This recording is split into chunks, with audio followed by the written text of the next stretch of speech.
കേസിലൊക്കെ അതായത് എന്തെങ്കിലും കുറ്റം ചെയ്തിട്ട് കേസിൽപ്പെട്ട് വന്ന് ഇവിടെ കരഞ്ഞപേക്ഷിച്ചാലൊന്നും രക്ഷയില്ല. അനിക്കുട്ടിക്ക് അറിയാവടി എന്താ ഗിഫ്റ്റ്? നമ്മളിപ്പോ നാട്ടിലാണേ, പൊന്മുന്നത്. ഞങ്ങൾ എറണാകുളത്ത് നിന്ന് ഇന്നലെ എത്തി.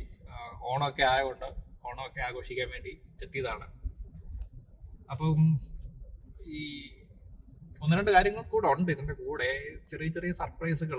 ഒന്നുമില്ല, ഇവിടെ അച്ഛൻ്റെ അമ്മയുടെയും വെഡിങ് ആനിവേഴ്സറി ആയിരുന്നു 2 ദിവസം മുന്നേ. അപ്പം ഞങ്ങൾ അവിടെ ആയതുകൊണ്ട് അവരും ആഘോഷിച്ചില്ല. അല്ലെങ്കിലും വെഡിങ് ആനിവേഴ്സറി ഒന്നും അങ്ങനെ ആഘോഷിച്ച് കണ്ടിട്ടില്ല ഞങ്ങള്. അപ്പൊ ഇപ്പൊ ഓണം ആരും ഉണ്ടാവില്ല, ഞങ്ങള് അവിടെ ആയിരിക്കും. പിന്നെ അവര് തന്നെ ഇവിടെ അങ്ങനെ ആഘോഷിക്കത്തൊന്നുമില്ല, ദിവസമൊക്കെ ആയിരിക്കും വരുന്നത്. അപ്പൊ പിന്നെ ആരും ഉണ്ടാവില്ല. അപ്പൊ ഇത്തവണ ഓണമൊക്കെ ആയതുകൊണ്ട് അത് മാത്രമല്ല, വേറൊരു കാര്യമുണ്ട് ഇത് പ്ലാൻ ചെയ്യാനുള്ള. അവരുടെ ഫോൺ കുറച്ച് പഴയതാണ്. അപ്പം ഇടയ്ക്കൊക്കെ വരുമ്പം ഈ ഫോണിന്റെ കാര്യം ഇങ്ങനെ സൂചിപ്പിക്കും. അപ്പൊ ഞങ്ങൾ എന്നാലും ഇത്തവണ ലുലു പോയപ്പം ഓണത്തിന്റെ കുറച്ച് ഓഫറൊക്കെ ഉണ്ടായിരുന്നു, മറ്റേ ലുലു കണക്റ്റില്. അപ്പൊ ഞങ്ങൾ 2 ഫോൺ മേടിച്ചായിരുന്നു. അപ്പൊ അത് കൊടുക്കുന്നത് കൂടെ ഈ വെഡിങ് ആനിവേഴ്സറിയുടെ ഗിഫ്റ്റ് ആയിട്ട് കൊടുക്കാമെന്ന് വെച്ചായിരുന്നു പ്ലാൻ ചെയ്തത്. അപ്പൊ എന്നാ പിന്നെ ഒരു കേക്കും കൂടെ അങ്ങ് മുറിക്കാന്ന് വെച്ച് ഞങ്ങളിപ്പം ഒരു കേക്ക് മേടിക്കാൻ വേണ്ടി പുറത്തേക്ക് ഇറങ്ങിയതാണ്. അപ്പൊ അനിക്കുട്ടിയെ ഞങ്ങൾ കൊണ്ടുവന്നിട്ടില്ല. കാരണം അനിക്കുട്ടിയെ കൊണ്ടുവന്നാൽ വീട്ടിൽ നിന്ന് വിളിച്ചാൽ ഇവള് പറയും കേക്ക് മേടിച്ചു. പിന്നെ ആ ഫോൺ മേടിച്ച കാര്യം അനിക്കുട്ടി ഫോൺ മേടിക്കുന്ന കണ്ടെങ്കിലും ഇത് വീട്ടിലോട്ടുള്ള ഫോണാണെന്ന് അവർക്ക് മനസ്സിലായിട്ടില്ല, ഞങ്ങൾ പറഞ്ഞിട്ടില്ല. അപ്പൊ അതുകൊണ്ട് മേടിച്ച് ആ ഒരു കവറുണ്ടല്ലോ, ഫോണിന്റെ കവറ്, അത് നമ്മള് വേറൊരു കവറിലേക്ക് മാറ്റി, ഇച്ചിരിയുടെ വലിയൊരു കവറിലേക്ക് മാറ്റിയിട്ടുണ്ട്. അതിന്റെ വീഡിയോ ഞാൻ കാണിച്ചു തരാം. ഇത് നമ്മളന്ന് ലുലുമാളിൽ നിന്ന് മേടിച്ച ഫോണാണ്. 2 ഫോണ് അച്ഛനും അമ്മയ്ക്കും കൊടുക്കാൻ വെഡിങ് ആനിവേഴ്സറിക്ക്. അപ്പൊ ഇത് മേടിക്കുന്നത് അനിക്കുട്ടി കണ്ടായിരുന്നു. അപ്പൊ ഇത് നമ്മൾ ഇതുപോലെ കൊണ്ടുപോയി വീട്ടിലോട്ട് കൊണ്ട് കൊടുക്കുമ്പോൾ അച്ഛനും അമ്മയും ഇത് കാണുന്നതിന് മുന്നേ അനിക്കുട്ടി പറയും ഇത് ഫോണാണ്. ഇത് കണ്ടാൽ തന്നെ അറിയാം ഫോണാണെന്ന്. പക്ഷെ അച്ഛനും അമ്മയും അങ്ങോട്ട് അത്രയ്ക്ക് ഗസ് അടിക്കത്തില്ല, കാരണം അവർ എക്സ്പെക്ട് ചെയ്യുന്നില്ല ഈ സാധനം ഇപ്പൊ ഫോൺ കിട്ടുമെന്ന്. അപ്പൊ നമ്മളിപ്പോ എന്താ ചെയ്യാൻ പോകുന്നതെന്ന് വെച്ചാല്, അനിക്കുട്ടി ഇപ്പൊ സ്കൂളിൽ പോയേക്കാണ്. അപ്പൊ അനിക്കുട്ടി സ്കൂളിൽ നിന്ന് വരുന്നതിന് മുന്നേ നമ്മൾ ഇതിനെ ഒരു വലിയ ബോക്സിലേക്ക് മാറ്റി, ഈ ഒരു ബോക്സിലേക്ക് മാറ്റി. അപ്പൊ അനിക്കുട്ടിക്ക് മനസ്സിലാകത്തില്ല നമ്മൾ കൊടുക്കുന്നത് ഈ സാധനമാണെന്ന്. ഇതിന്റെ അകത്ത് ഈ വലിയ ബോക്സിന്റെ അകത്ത് ഈ ഫോൺ ഉണ്ടെന്ന് അനിക്കുട്ടിക്ക് അറിയത്തില്ല. അവളോട് പറഞ്ഞു കഴിഞ്ഞാൽ അവള് ആദ്യം തന്നെ ഫോൺ വിളിച്ചിട്ട് അപ്പം തന്നെ പറയും ഞങ്ങൾ ഫോൺ വാങ്ങിയിട്ടുണ്ടെന്ന്. അതുകൊണ്ട് ഞങ്ങൾ അവളോട് പറഞ്ഞില്ല. അവളോട് പറഞ്ഞത് ഫോൺ വാങ്ങിച്ചത് വേറൊരു ആവശ്യത്തിന് വേണ്ടിയിട്ട്, അത് തിരിച്ചു കൊടുക്കണമെന്നൊക്കെയാണ് പറഞ്ഞത്. പിന്നെ ആള് ഫോണിന്റെ കാര്യങ്ങൾ മറന്നുപോയി. ഞങ്ങൾ ഒരാഴ്ച മുന്നേ ഫോൺ വാങ്ങിച്ചത്. അപ്പൊ ഇപ്പൊ അതിനെപ്പറ്റി ഓർമ്മയേ ഇല്ല, എല്ലാം മറന്നുപോയി. അത്രേ ഉള്ളൂ. നമ്മളിപ്പോൾ വീട്ടിലെത്താറായി. വീട്ടിൽ പോയിട്ട് കേക്ക് മുറിക്കുക, ഗിഫ്റ്റ് കൊടുക്കുക, അത്രേ ഉള്ളൂ. അവർക്ക് അറിയില്ല എന്താണ് ഇത്, ഇങ്ങനൊരു സംഭവം ഉണ്ടെന്ന് പോലും അറിയില്ല. ഞങ്ങൾ വീട്ടിലേക്ക് സാധനം മേടിക്കാന്നൊക്കെ പറഞ്ഞിട്ടാണ് ഇറങ്ങിയത്.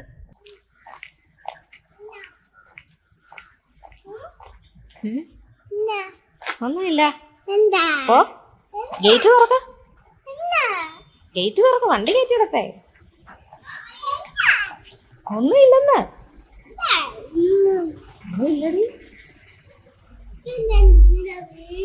ഇതിലൊക്കെ കേറുപ്പോ.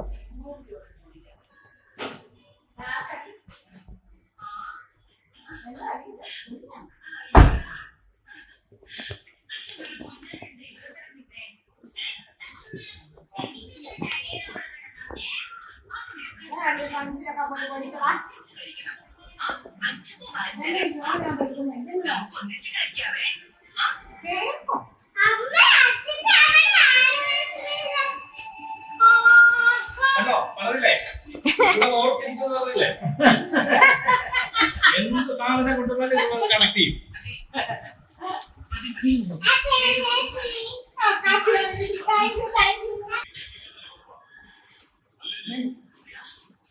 ഗിഫ്റ്റ്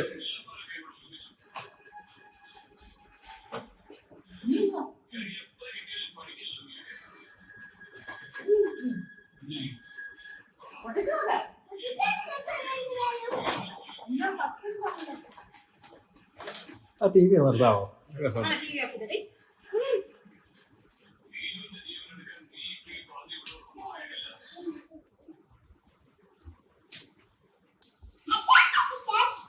അനിക്കുട്ടിക്ക് അറിയാവടി എന്താ ഗിഫ്റ്റ്? അറിയാവടി? ഇല്ല, അനിക്കുട്ടി കണ്ടില്ല അല്ലേ? കുട്ടി കാണാത്ത ഗിഫ്റ്റാണ്.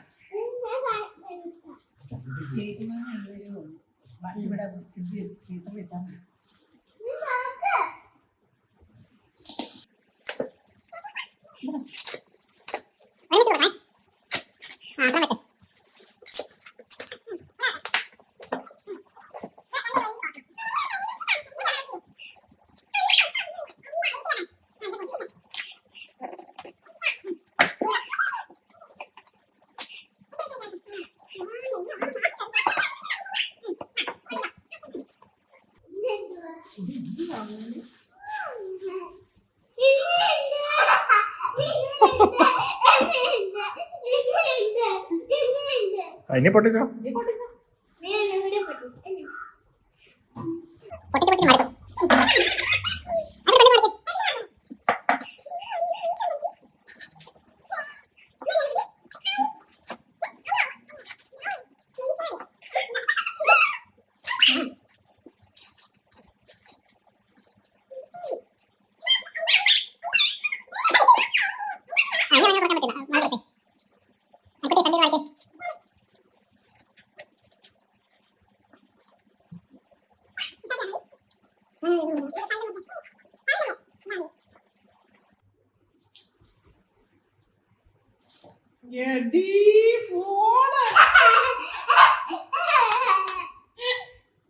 അനിക്കുട്ടിക്ക് ഇപ്പൊ മനസ്സിലായോ?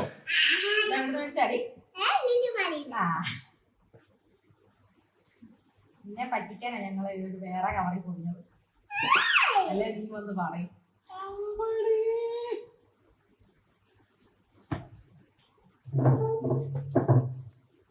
അച്ഛ അമ്മ എടുക്കും. അച്ഛന് ബ്ലാക്ക്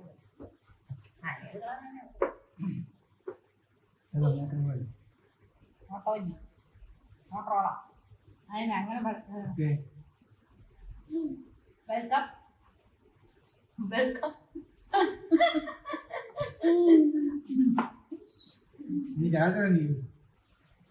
നല്ല കാറ്റ് അല്ലേ? കാറ്റുണ്ട്. കരിഞ്ഞു നിക്കോ കോവലൊക്കെ വെയില് കൊണ്ട്. ഇവിടെ കുറെ വെച്ചിട്ടുണ്ട്.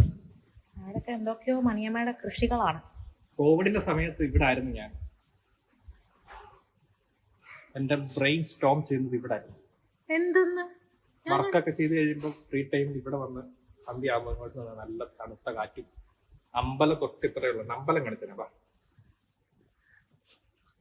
ഇവിടെ നിന്ന് അങ്ങോട്ട് നോക്കി അമ്പലം ദീപാരാധന കറക്റ്റ് നേരെ മുന്നിൽ കാണാവോ?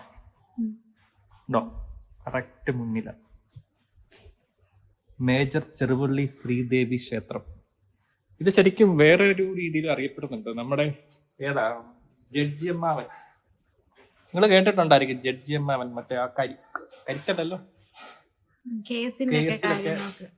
അതായത് എന്തായാലും കുറ്റം ചെയ്തിട്ട് കേസിൽ പെട്ട് വന്ന് ഇവിടെ കരഞ്ഞപേക്ഷിച്ചാലൊന്നും രക്ഷയില്ല. ഈ എന്താണ് കള്ളക്കേസിൽ പെടുകയും അല്ലെങ്കിൽ തെറ്റ് ചെയ്യാതെ കേസിൽ പെടുകയൊക്കെ ചെയ്യുന്ന കുറെ ആൾക്കാരുണ്ടല്ലോ. അങ്ങനെയുള്ളവരൊക്കെ ഇവിടെ ഇഷ്ടം പോലെ വരുന്നുണ്ട്. നല്ല വിശ്വാസമാണ്. വലിയ ആൾക്കാരൊക്കെ ദിലീപൊക്കെ വന്നിട്ടുണ്ട്. അങ്ങനെ കുറെ ആൾക്കാർ ഒത്തിരി പേര്. ദിലീപിനെ എടുത്തു വരുന്നത് ആ ഒരു കേസ് നിൽക്കുന്നോണ്ടാണ്. പക്ഷെ അതിന്റെ അത് അങ്ങനെ പോട്ടെ. അപ്പൊ അങ്ങനെ ഒത്തിരി പേര് വരുന്നുണ്ട്. അപ്പൊ ആ ഒരു ജഡ്ജി അമ്മാവന്റെ ആ ഒരു പേരിലും ഈ ക്ഷേത്രം അറിയപ്പെടുന്നുണ്ട്. പക്ഷെ ദേവി ക്ഷേത്രമാണത് അല്ലേ? ഓക്കെ. അപ്പൊ നമ്മുടെ ഇന്നത്തെ പരിപാടിയൊക്കെ കഴിഞ്ഞു. അവര് ഹാപ്പിയാണ്, അച്ഛനമ്മ ഹാപ്പിയാണ്, നമ്മളും ഹാപ്പിയാണ്. പിന്നെ അവരുടെ വീഡിയോസ് ഒത്തിരി എടുത്തില്ല. കാരണം അവര് ഒന്നാമതെ ഇതെന്താ സംഭവം പോലും അറിയത്തില്ലാതെ നിൽക്കുന്ന. പിന്നെ വെറുതെ എന്തിനാ, അവര് ഹാപ്പിയാണ്, നമുക്കത് മതി.